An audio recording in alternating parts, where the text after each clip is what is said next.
Hi there. Today we are going to make one of our favorite things, which is ricotta gnocchi. And we like to serve it often if we have something like ossobuco. It's amazing with that. Basically, gnocchi is a kind of pasta, but it is also sort of a dumpling and super easy to make. A lot of people think, oh, I couldn't make that at home. People buy them, you can get them store-bought, and they're nowhere near as good. Like, they don't taste anything like homemade. A lot of gnocchi is made with potato. The version we prefer is made with ricotta instead of potato, and frankly, I think they're lighter, puffier little pillows than if they're made with potato. Little pillows of love. Yes. So you can definitely check out potato gnocchi, but today we're making ricotta gnocchi. So let's get started with that, okay? So what we have here pre-made is just some very finely minced onion. And as always, the amounts are down below in the box if you click on show more. Okay, so finely minced onion with some finely minced prosciutto and butter. So basically heat up the butter till it's warm and it's foamy, right? Put the onion in. You are not trying to get the onion crispy. You're not trying to caramelize the onion. You're just trying to get it A, translucent, B, softened, C, golden, not brown, golden.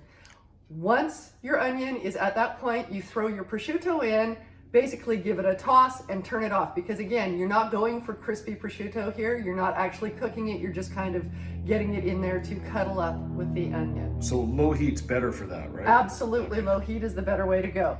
Once you've done that, and the reason we did it in advance is you really need it to cool to room temperature. And the reason for that is that we have eggs and other things in here, and you don't want the heat of this melting the ricotta or cooking the eggs. So make sure it cools to room temperature, which is what we have here. And once you have that, it's all super easy. It's just about measuring the ingredients and mixing them together. So we're gonna start by adding this to our bowl. So again, that's onion, prosciutto, and butter. Yum, yum, yum, yum. This is ricotta. Now you can get ricotta, most of the ricotta we get here is partly skimmed. That's fine. You could use full fat, also fine. I just find the partly skimmed is more common in a grocery store.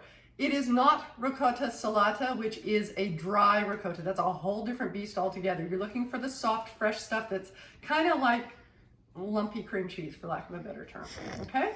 And that goes in. That's 3/4 of a cup. Oh, it's exhausting. It really is. I mean, I don't know how I find the time. And then we have some flour here. Basic all-purpose flour. I'll do you just fine. In that goes. And we're going to start by just mixing those three things together. Well, I guess the first thing is actually three things plus two more things.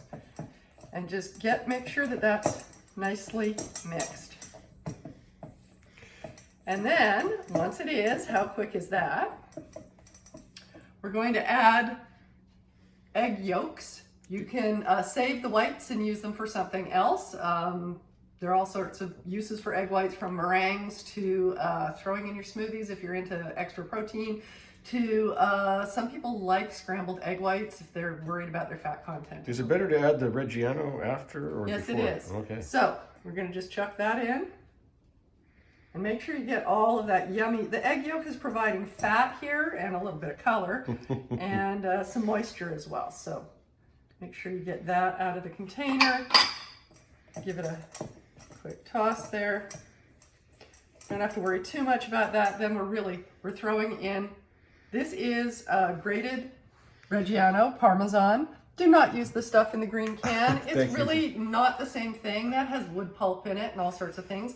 This is straight up cheese that's been grated, nothing else. But it happens to be an aged sharp cheese, right? A drier cheese. You're not looking at cheddar here. This is Reggiano is the king of cheeses. Yes, you could, I suppose, use something like Asiago or Grana Padano if you were looking for another flavor. But anyway, there you go. Reggiano. Marcella would be spinning in her grave if you mentioned anything other than Reggiano. And then this is just a titch, about 1/8 of a teaspoon of freshly ground nutmeg, which is not a big flavor component in here, but it needs to be in there, I think. I think it really does change how it tastes. And a lot of things do that. Bechamels often have just a touch of nutmeg in them as well. So I'm just giving that all a stir, and you can see it's getting very thick. You can see the yellow color from the yolks, and it's quite a thick dough. And I'm about to get my hands in there because you know me by now. If you've watched any of my previous videos, I'm a hands-on kind of gal. So I'm gonna take that off. We have bench flour. What is bench flour? Bench flour is the flour that you sprinkle onto your work surface, presumably originally a bench, or if you work in a restaurant, maybe it's a bench. We call ours a counter here. And it keeps it from sticking. It's nice to have granite for those because you can just... It is nice, but whatever you have is fine. There is no need to be, you know, fussy here. You don't need granite counters. Okay, so I'm just making sure I get all the little bits out of there because there's so much flavor in those little bits. So as you can see, I put a little bit of flour down on the bottom, and then I've also sprinkled some on top, and I'm just making sure it's well mixed, and I can tell that it is fairly well mixed. And then the next thing, I'm gonna actually do this in half. In half, really? Yeah. Wow. You think that's too much? I do, actually. Okay, I'll do it in a quarter. Is that better? I would do it in smaller bits. It makes it easier when you roll it out. But that's just me. And I'm just being overly critical because I'm usually the guy that makes this one. You often are the guy who makes this one. That's quite right. And he does a great job at it. Oh, that's beautiful. So you just roll, like rolling a cigar almost, right? Well, for those of us who have worked in Cuba in I don't roll grievous cigars. conditions. But yes, you're making basically a snake here. As if, in my mind, I would be thinking like as if you were going to, well, make biscotti. There are all sorts of cookies that require this because I'm more of a baker myself. So once you have it, I don't know, is that an inch? Let's see. Yeah, that's pretty close. Give or take. And then from there, what we're going to do is we're going to chop it into little bits. And those little bits are going to be your gnocchi. But there's one other step after that. So first I'm going to put this on my board because it's always better to chop on a board than it is to chop on your lovely counters. And I'm just going in, I think they're little 1/2 inches. Those are perfect, yeah. Nice. And you can see some of them are a little thicker because in the center it was a little thicker than the edges, which is kind of typical that it gets tapered towards the edge. Because they're not made by machine. No, they're not. They're handmade, and that means they're all going to be slightly different. And you know what? That's the best bit. It is the best bit. That is not a problem. That is a feature. Right. So then, now this is the interesting bit. We've got a tray here with a tea towel on it. Now, Marcella says, and I didn't say it originally, but this is adapted from a Marcella Hazan recipe. And in the book, she says, a little bit of flour on the tea towel. So we do that because Marcella said so. She's the goddess. She is. Now, as I said, it's adapted from her recipe because we're not doing exactly what she does. So, you can make these bigger if you want. You can make them, well, I wouldn't go much smaller than this. Now, what I'm going to do here is I'm going to take the tines of a fork and push lightly as I sort of twist it in my hand and then drop it onto the board. You bruised it. I did not. So this is the only tricky thing about making gnocchi. And even that, you know what? If you don't do it perfectly, nobody cares. You know what those grooves are there for? They're there to catch the sauce. So that's why fusilli and penne and these various different shapes have lines in them or little ridges or curlicues, and it's all to catch the sauce.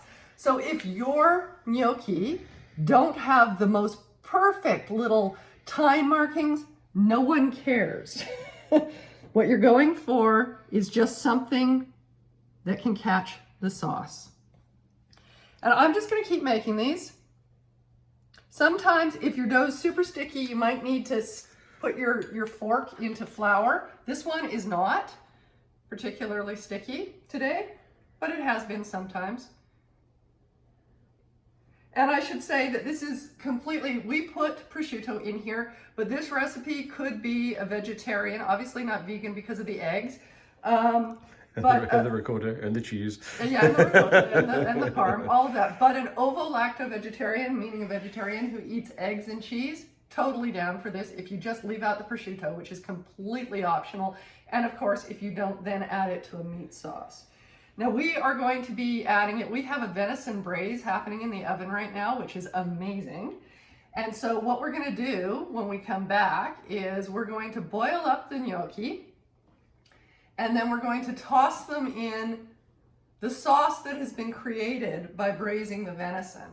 Now, again, if you're a vegetarian, you can do a brown butter with sage, which is a beautiful complement. You could do a tomato sauce. You could do pretty much any kind of pasta sauce, a cream sauce, you know, whatever you like. Whatever you like your pasta to have. And Rob's phone's dinging and he was supposed to turn that off. Oh well. Anyway, so what we're going to do now, I'm going to keep making these. As you can see, what I'll do is I'll pull off another chunk of this and I'll do exactly what I've done here, so you're not going to miss anything. And we'll come back when it's time. We can let those sit actually for quite a while if dinner's not ready yet, if we're not ready to pull the braise out of the oven. So how long they sit there, you know, they can sit for an hour or so. That would be fine. More than that, you might want to cover them and make sure that they're not drying out. But then we're going to throw them in some boiling water. They're going to come up to the surface and they're going to be beautiful puffy pillows. And then we're going to toss them in some of the sauce that's been made from the venison and show you what we got. We'll be back soon.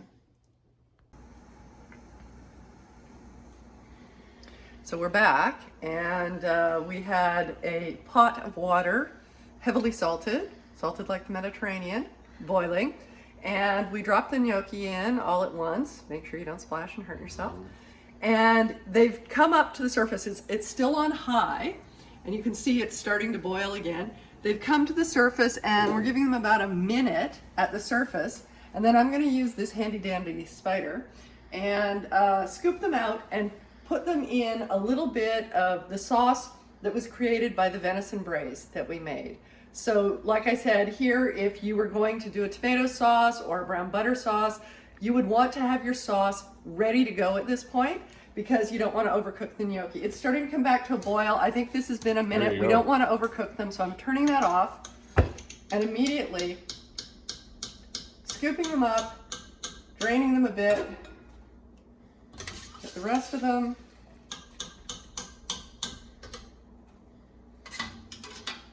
And that is all of them. And I'm just going to use this other spoon to give them a bit of a toss here.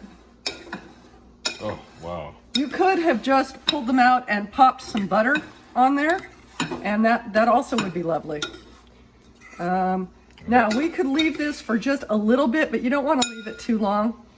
Like I said, you really want to make sure that everything's ready to go. So our braise is ready to eat. Our pasta is now ready to eat, a big salad, some wine, and you have an amazing meal. So that was ricotta gnocchi, not hard at all, right? And I know that you can do it. You can make real food.